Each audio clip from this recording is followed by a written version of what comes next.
Hey folks, Aske with Upper Midwest Swimbaits. I just wanted to share a little technique with you that I've been doing ever since the first day I started throwing swim baits. And it's something that I've crossed over and started to apply to all of my fishing needs in order to prevent the all infamous pike off. How many times you've been flipping a jig, throwing a rattle trap, a spinner bait, anything at all, you go on ahead and get bit, you go to set that hook, and there's nothing there, you just whoosh, nothing left. Your rig got bit off by a pike. I think it's that topic that keeps anglers from fishing with large, expensive swim baits, because they feel like they're going to get a chance to throw it 3 or 4 times, that thing gets bit off and it's gone forever. They've put all that money into that big, expensive, beautiful bait, only to have it go away. Well,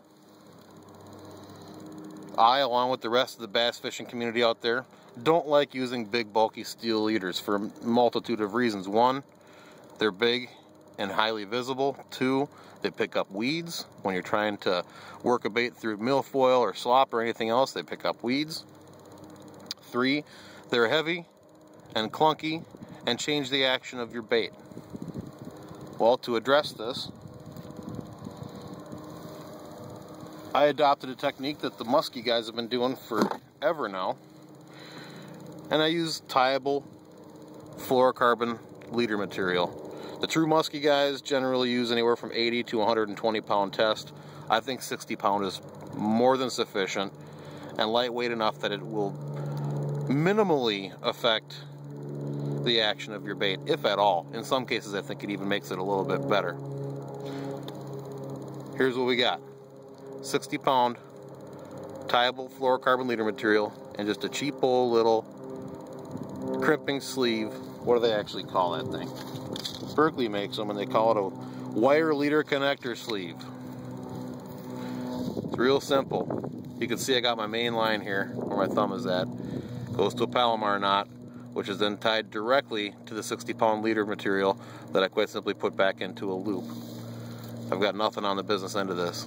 I'm going to show you how I attach a bait to this. First off, I like to leave this leader about 16 inches when I get started, so you've got room enough to retie 4, 5, 6, 7 times and have plenty of protection there from a big toothy gator. First, you're going to take your crimp sleeve. I should have pulled one out of the package first. You're going to take your crimp sleeve and just go on ahead and slide it down the line. Doesn't matter how far it goes, just let it slide down. Take my bait, put that leader line through the line tie, go maybe an inch past it, and just go ahead and put a nice little bend, nice little V-shaped bend into that line. So now you got a spot where it's going to like to stop on there. Take that crimp sleeve, slide it back up, slide it over that tag end. As illustrated here, you don't really want the tag to stick out of the sleeve because that'll grab weeds. So you get it right to the edge of that crimp, and then you just slide it all down until you've got a little bitty old loop there in front of your bait. That's going to offer good freedom of mobility on that lure. Next, you just take your pliers. Any needle nose will do. Mine are kind of rusty, but I love these pliers. I got them at the hardware store. They're not really for fishing, but they're great. I like to tighten this from the loop side forward, because it seems if you go from the tag end in, sometimes that tag will kind of twist up in there and make the crimp have a little bit of a twisted shape to it, which can alter the action of the bait just a little bit. So I'll start the loop side, use the wire cutter part of the pliers, and just pinch it down until it doesn't feel like it really wants to pinch anymore. You don't want to cut clean through there, but you're going to do 5 or 6, maybe 7 pinches with this thing in order to flatten it down, and that's what you're left with. That thing comes through weeds better than a Palomar knot on a 17 or 20 pound tied fluorocarbon. And that's it. Simple as that. Easy as pie. I haven't been bit off once since I started doing that.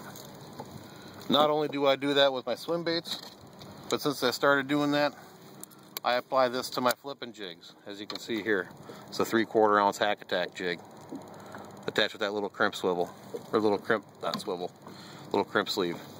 As you can see, the only vegetation that I got on this rig is at the actual line tie. Everything else stays clean. You'll get just as many bites as before, only now you won't come back empty-handed. Use it, folks. You get more fish in the boat.